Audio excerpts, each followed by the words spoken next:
Welcome to a special author interview episode of the All the Books Show. Thank you. Thank you for that kind welcome. Recorded at the David A. Howe Public Library. Mm-hmm. I'm Eric Michaels. And I'm Nick Gunning. Yeah, and we're excited to bring you this special little mini episode today because we had a chance to talk to somebody who I've admired for a while, and we're looking forward to sharing that with you right now. A couple years back, when I first picked up one of Tess Gerritsen's books, I never read her before, and I always, I've seen them around, and they've, of course, very popular. Mm-hmm. The Rizzoli and Isles TV show was very big. So I picked up Die Again, which came out in 2014. Right. And I was sitting down at the coffee shop and reading it. I took a picture of it, and I tweeted, "I'm really digging this Tess Gerritsen book. I haven't read her before." Okay. And Tess Gerritsen herself liked it. And I was like, oh, well, that's cool. I always like that, Nice. So we had that little thing. Mm-hmm. And then, just over the years, I continued reading them. And then when it came time to set the book club books for the year, Right. I thought, hey, we've never done a Tess Gerritsen before. So I originally was going to do a Rizzoli and Isles, but our music-themed summer reading program made me rethink that. So I settled on one called Playing with Fire. And I won't get into it too much because we discussed this with the author. But I was really taken by it. Mm-hmm. And it made me have a lot of questions. And I thought, hey, let's see if Tess Gerritsen will chat with us about this book. And guess what, Eric? What did she say? She said yes. Awesome. She did. So you know what? Roll it.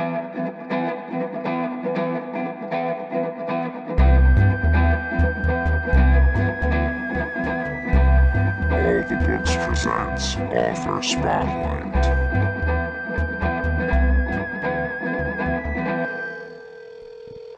Hello? Hi there. This is Nick Gunning calling from the David A. Howe Public Library. Yes, hi. Good to talk to you. Hi, thank you. Thanks for agreeing to talk with us this morning. I'm here with Eric Michaels, and we've just got a few questions for you if you're up for it. Sure. Okay. Well, our theme this summer for our programming is music, and I've been a fan of your Rizzoli and Isles books for a while now, and I came across Playing with Fire and thought it would fit with our theme perfectly, so I thought maybe we'd focus on that book today, if that works for you. That's fine. Great. Okay, well, my first question is a simple one. I'm just curious where the idea for Playing with Fire came from, and if you could tell a little bit about the plot as well for those who haven't read it. Okay. I was in Venice for my birthday and had a nightmare while I was there. Dreamt that I was playing my violin. I am an amateur violinist. Okay. And there was a baby sitting next to me. And as I played this music, and I recall in a dream that the music was somehow very disturbing, the baby, her eyes glowed red and she turned into a monster. Oh, wow. That's an unsettling dream. So I woke up, and that was an interesting nightmare, and I thought, there's a book in here, but I'm not quite sure what the story is. It's something about the power of music to transform people, to tell a story, to inspire some really deep emotion. So I walked around Venice that day, and I ended up in the old Jewish quarter. And there's a piazza there where they have memorials to the Jews who were deported from Venice and sent to death camps. I think most of them died in Poland. And I was looking at this list of names. They had named all the Venetian Jews who had died. And there was this group of names at the bottom that I just sort of saw this whole family, and I thought, this is my story. This is where I want to turn this story into, from music into the Holocaust. It was almost as if I was meant to be there. And so that's how it all came about. It was a dream followed by a trip to the Jewish quarter. Well, it made for a really fascinating book. It was, we're doing it for our book club, and it's one I picked up. I didn't intend to just read the whole thing, but I did. I sat down and read right through it because, it's intense. It's very high paced. It just grabbed me right from the beginning.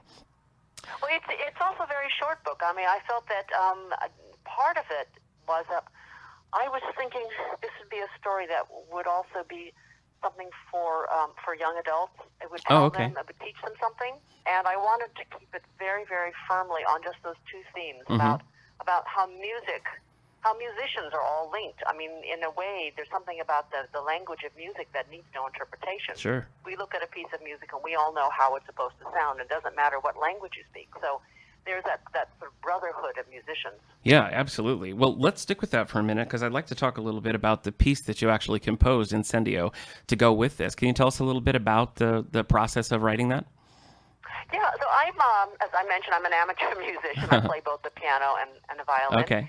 And while I was writing this story, I had to describe a piece of music that didn't actually exist. Sure. And the plot is about a woman violinist who picks up a piece of sheet music in a romantique store, brings it home, and every time she plays this music on her violin, her 3-year-old daughter goes a little berserk and does something really horrifying. So that's the baby in my dream, the monster who is inspired by disturbing music. And this starts to affect her marriage and her family, and she becomes afraid of her own toddler. So she needs to find out where this music comes from. And she eventually goes back to Italy to track down the name, the composer, and what was the story behind his music. And the piece of music, the fictional music, is called in Italian incendio, which means fire. And I had to describe this piece of music that she was playing, just for the book's purposes. And about halfway through the writing of the story, I had another dream. And I woke up with a melody in my head. It's one of these weird things where everything is sort of handed to me through my subconscious. Well, that's great. And I could immediately sit down and play the theme, that opening theme on the piano. I knew the chords. I knew exactly how it sounded. Okay. But it took me probably about 6 weeks to compose the whole thing, because as the music is described, it starts off with a mournful waltz, and it gets more and more frenetic and goes into the higher registers and becomes really disturbing. So that was the part that I really needed to work out, was how this really pretty theme becomes disturbing. So that was the process of composing. Once the music was composed, I wrote it for piano and violin. I sent it to a music producer in London, and said, "What should I do with this?" And he matched me up with a fantastic violinist from Toronto who recorded it. And that's how the music came to be on a recording. Well, I was so pleased when you sent me that link, because I've read a lot of books where they're talking about, maybe they're talking about a book the characters really love, or a piece of music, or a movie, or something, and it often makes me wish that I could experience that too. So I love that you actually sat down and wrote this piece, which is such a central part of the book. So I really enjoyed hearing it. I know the book club will as well. Well, people who are musicians in particular, I think, will understand a lot about about some of the stuff that maybe non-musicians wouldn't understand. I actually have I think I have 1 or 2 second violin jokes there that I don't think many people make second violinist jokes. And I also mentioned something to do with music. There are chords that are described as devil's chords, and those are real things. They are musical intervals, 2 notes, which were forbidden in the medieval church because they were considered evil. Oh, wow. Because the sound of these 2 notes clashing is very disturbing. And, it makes me wonder, what is it about just 2 notes playing together that can elicit this neurologic response in almost every human being? Well, the music does evoke those feelings that the book talks about. So I think it was very well done. Let's stick with the history for a minute, because you mentioned the historical part of that. I wondered what unique challenges come with writing historical fiction, because this book, as you mentioned, pops back and forth between the present and the past. And I just wonder, what about writing those historical scenes challenges you?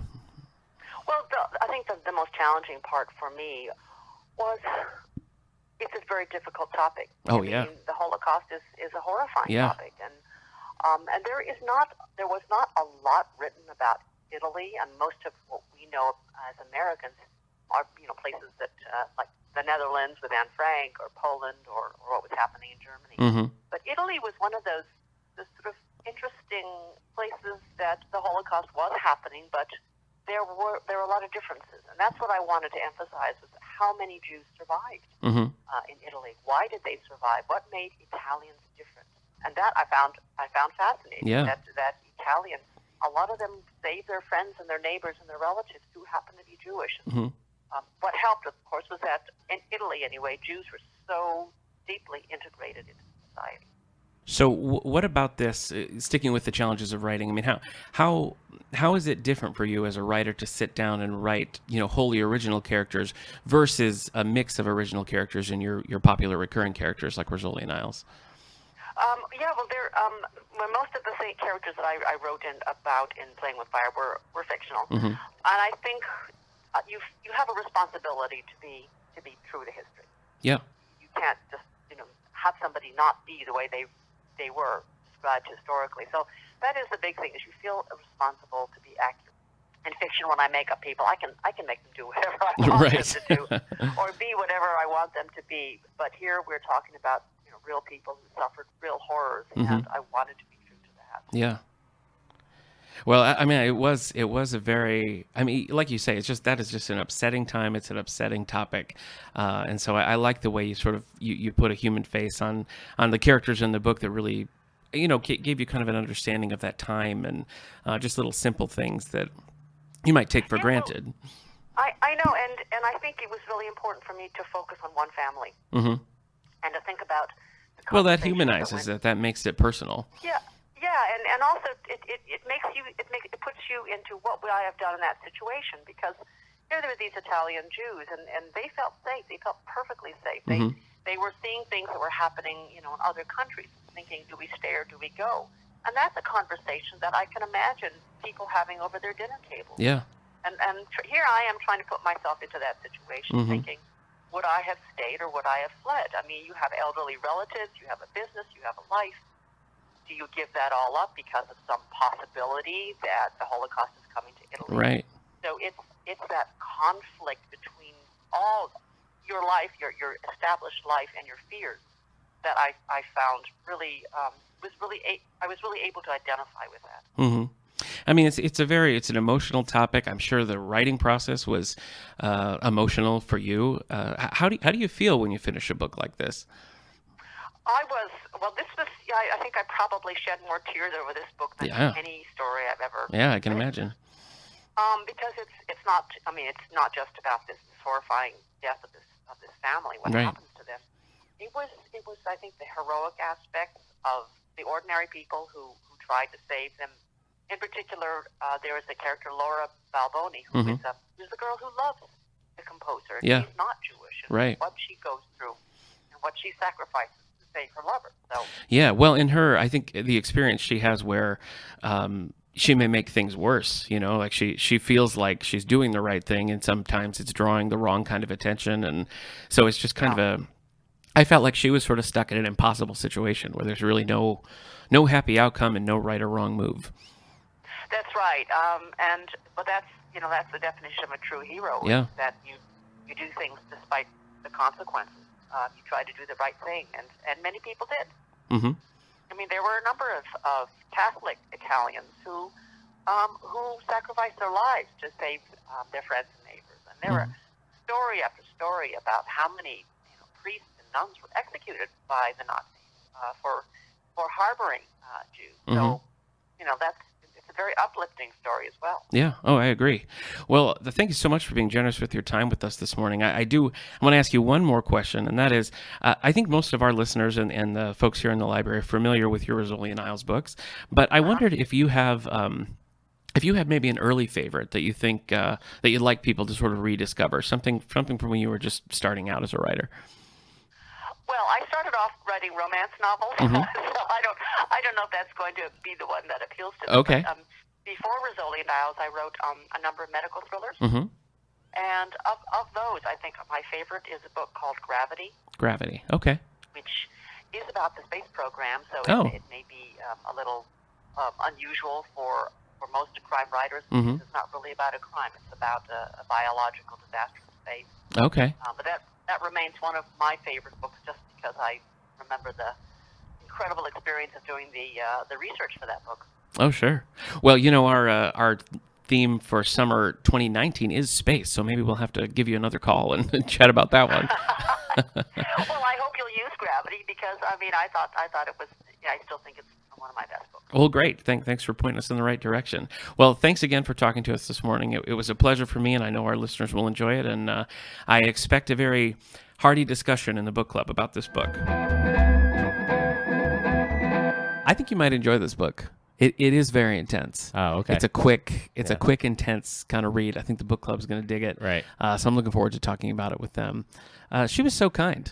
Yeah. She's just, warm and really game to talk about the book. Yeah. And I actually talked to you at your level, so that was nice of her. Yes, I appreciate her toning it down for me. Yeah. But, I was, this was originally recorded on July 16th, 2018. Uh-huh. And since then, I had a meeting of all the library directors up in Penyan. Right. And I stopped at a bookstore there, and I'm walking through the aisles, and bam, there's Gravity by Tess Gerritsen. Nice. Which I don't think I've ever come across before. I wasn't familiar with the book until she just mentioned it. So I picked it up, and I think I am going to pop it on the book club for next year. Way to go. With You our did it. with our space theme. So You looking and forward Tess to did it, and now it's happening. Now it's happening. Dreams are happening. So looking forward to reading that one, and of course I'm going to continue reading the Rizzoli and Isles books. Yeah. She has quite a good back catalog of books. Her early romance novels are there, of course, Yeah. but she has medical thrillers. She has a couple of smaller series, and then of course Rizzoli and Isles. I think it's about 15 books or so. Now. By this point, book Right. 12. Book Ooh. 12 just came out. Almost. Yeah. Yeah. Coming out August 15th. Okay.